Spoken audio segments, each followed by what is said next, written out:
ciníos na ortanis? Oh, jeez, ní heagla mar rá. Ní féidir le sin a rá, oké. Hey, isgur buaileann.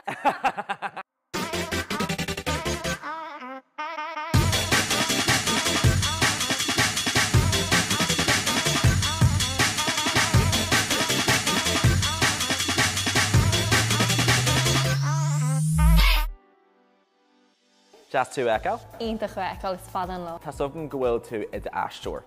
Ach inis dom go ddíire cén sais aisteoireacht a bhíonn tú plé leisteach. Gach sort aisteoireacht. Ach fi láthair tá méid oibre le colacht ar chluíochta agus nuas ar sin bíimse ar an scola ag déana gearscanan. So tá roinnt éagsúlacht idir an státe agus an scolan so brachan sé an am stocha. Tá mé capú costal am héin nach míon uan tú riad agus sé even obair daoine bhíonn tú gobar idir an éag le cúig clog ahan le. Mar sin dé an méon éon gnách le obair ditse na conas an orbíonn sin. Brachan sé an tógra, so mas an rud ag bhfuil tú gobar le colacht ar chluíochta go honúil bíonn tú ag tosnú ag de ní hostíon héine ribh de le roinnt foiine bhegata agus créochnaíonn tú ag cuaig ach tá sé go brafiú dittain canal ord agus struchttar ar na léanta man bhfuil sé cho bacht sin mar bheoch postile. Agus inis dom nuair spínim sa a dtíobh obair dhéanamh tú hain, cai tú hain a chur chun cín as cóir slú an tamar fáis an post agat sa nó as cóir camera. Mar sin é an maithíonn tú riomh faoi brú an ro an amarcha stress ort a riomh is tú am nó ag mar sin dhéanú? Loitrach tá mé cinál faoin brú mate leis an ceisisin ach ní áidíra orintanta tarlíonn sé ach sin cáitinta pe cinál postatá agatsa orintanta bíonn tú strásáilta orintanta buinn sé leis an post orintanta buinn sé le a híal hain ach go generalta nó because bíon muid ag pleicheocht an tamar fada agus ag cruthú alien agus sin rud fíor speisialta. Nuair is mínim sa Hilary ar aisteoireacht go hairí America an nuirí an céad rud a haigna se a mocha le gin ar an drochar Beiidir níos agam nó an feachtas mí tú a bhí anam atá an fós.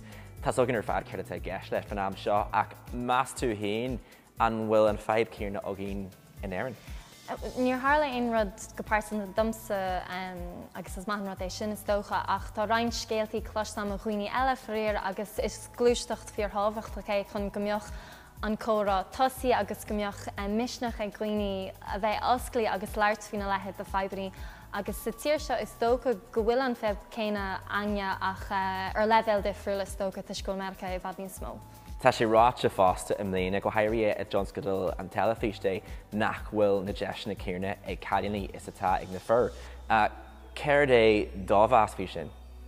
Well, bhráil marrá go bhfuil se go thomláin cothrom chuige fin géid firagus marrá ach go bunúsach tá sé cáitinta go mbeoch le níos mó rónní scrífa dir agus níos lú ag marrá nó bheith tú bheochtú a bháthair nó an chalín chearan nó leithród mar sin ach I think go bhfuil cuasaí gathú na léonnta seo tuiscúil daoine níos fitracha faoina lehead agus is maithan rud é sin.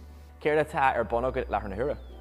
Well, an tá deara gar am rágar go mé portach leis an cólacht archleníocht a Blue Raincoat agus táid ag cruthú seo ornú agus an sin bimid agáil ar camcuirt. Cé hé nó cé hí mar sin an duine is smó a dtíobh an aisteoireacht a dé a thugann an méid is mó inspiráid duite. Well, taithníon Bernadette Peters go mórlam idir an sihir státe agus scalan atá déanta cé Spanil Donachaí agus ar nóí is sprálam Leonardo DiCaprio freisin an canal obair éagsúlatá déanta tá sé léir le feáil de chách is dóilm. Hilary, gan tú eáil. Oh my gosh, go cínsa.